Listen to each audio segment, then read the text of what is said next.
This is a field of oilseed rape stubble, so it's been cut, stubble that's left behind. Dad's currently disking it, so I'm just going to swap with him. We're off to the races now.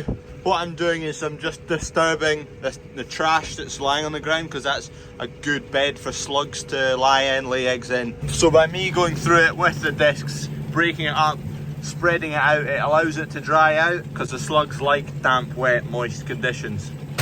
You can fairly kick on speed-wise. I've not got the shallow tines on the front, so there's actually nothing in the soil. Discs are just on the top, pushing soil that way and that way, then it's packed in again with the packer. It's amazing how you get used to GPS. As soon as it's not working, it's like, oh my god, how do you drive this thing? This field's, well, just about done, just finishing off the end rig here. I've got a bright red boiler chute. If you follow me on Instagram or TikTok, you'll know why. And if you don't follow me, go and follow me. Generally on TikTok and Instagram, you'll see a wee bit of the video before it's out, like the day before or something like that.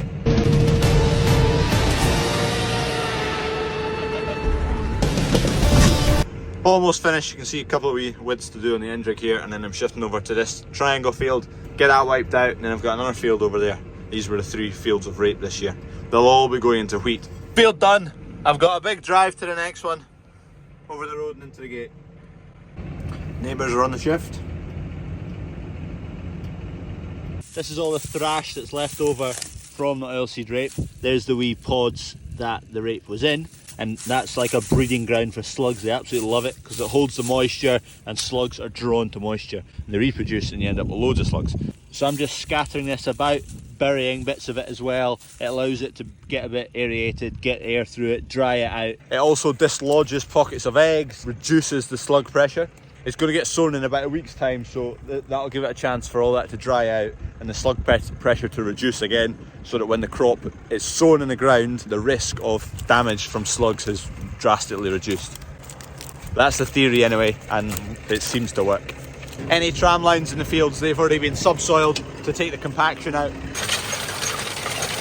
We're motoring along, the Doug's loving it. It's an easy way to walk her anyway. Screaming and the fires are howling way down in the valley tonight. There's a man. Gate lady's brought me some supplies. Done, wiped out. On to the next field. It's about 6 o'clock now, so we'll get a bit done on the other field. I'm going to throw the drone up. I can go outside and fly it because gate lady's driving. Ideal. There's a couple of deer kicking about. I might try and get them as well.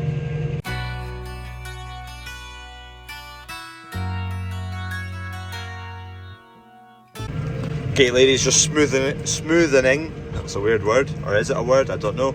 Levelling this tram line off because it's quite bumpy coming back and forward against it. So quickly give this a 1 and a 2 pass, and then hopefully being a bit nicer coming back and forward over here. Hey Doug.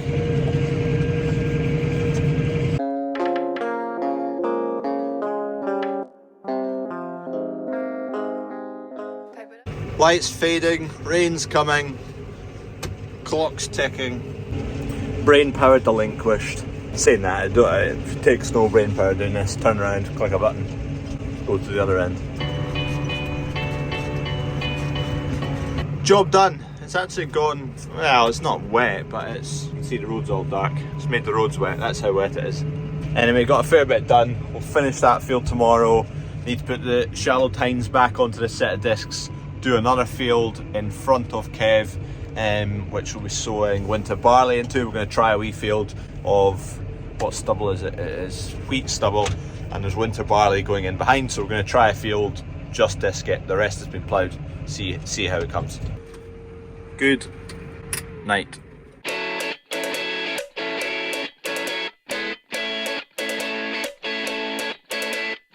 Good morning. This will just be joined on to yesterday, so feeling up, ready to go again, get fired into life, get some more disking done.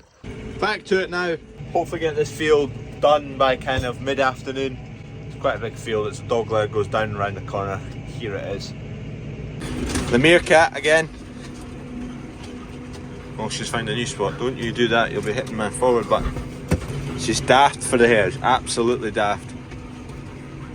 This field's quite messy. This is the field that had club root. Horrible, horrible club root. big bare patches where there wasn't oilseed rape growing and it was just weeds. Semi our fault, we should have done soil sampling analysis on it.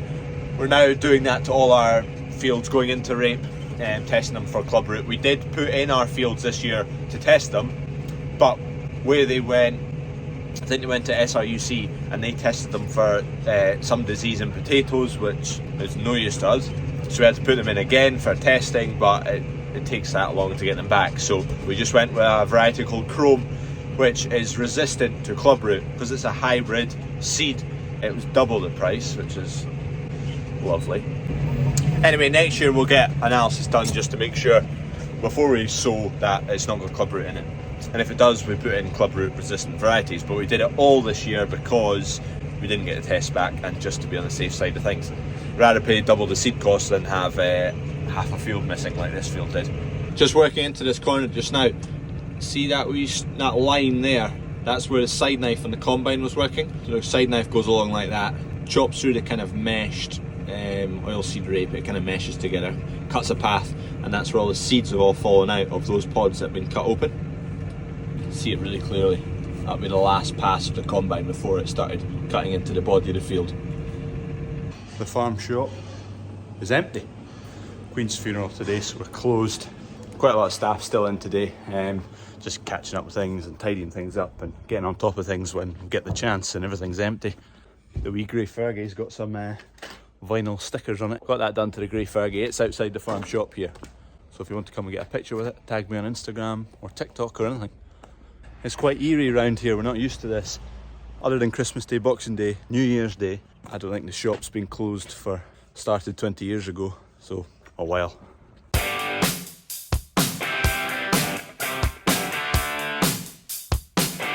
There goes the gate lady, we've been abandoned, Doug. Left to our own devices. It's about 6 hours later, I'm on to my last two Jammy Dodgers. Jammy Dodgers are very underrated, I would say. Rarely buy a Jammy Dodger, but damn good. Question anyone watching from Ohio, I could do with knowing. Put it down below in the comments if you're watching from Ohio. I'm almost there, I'm almost at the end. Still got the end rig to do of everything. We're plugging away, not too bad. This is a Simba Express set of discs. It's all sections, so the legs on the front, they just join in with another 3-point linkage in between the discs and the tractor if you want them. You can take the packer off. It's really handy, really good machine, like it. This isn't a field to be falling asleep while on GPS. You end up in the ditch. It doesn't show on camera here, but it is a fair drop into there. I was thinking this wee burn was quite high and thought it was just the water we've had, but it's dried up quite a bit, but here's the reason. Beavers. Bandits, those beavers. Out disking this field, and I was thinking the burn's sitting quite high at the moment. Beavers. Here's the dam they've built. You can see the bits of wood they've gnawed and they've dragged everything into place, and then it gungs up all that, and you get left with a dam and a burn that's filled right up. Wee bandits, the beavers. Here's where they've been chopping some wood down from, but look at the size of the wood chips they can make just with their gnashers. Imagine trying to bite that chunk out of a piece of wood. They've got very hard gnashers. Very impressive animals, very annoying wee bandit creatures, but again, impressive. They fell the trees straight into the water, chop from the base around here, work up the way and make sure they fall into the water so they can float them down to their dam. They're not daft, these wee badgers. Bandits, but not daft. I was getting mixed up between beavers, badgers, bandits and bastards. Anyway, back to doing some tractor work. Me and the Doug. Job done. 7:10, field done. Wee bit more to do tomorrow. Probably going to ditch these tomorrow and put the sprayer on. Need all the winter barley that's been sown needs to be needs a pre-emergence spray, so we'll get cracking with that and get some spraying done, caught up there, and then we'll move to what are we moving to? We're going to sow some rye. That's a bit of an experiment. Never done it before for another wee project secret. Anyway, thanks for watching. See you tomorrow. Don't forget to subscribe if you've not already, and like as well the video. Cheers, thanks, bye, adios. Just doing a bit of swapping about with tractors and forklifts and all that in the end. Kev's just telling me that that's just about due its 500 hour service, so that didn't take long to put 500 hours on it. not so new anymore. Anyway, he's getting on well with it. Seems to be going well.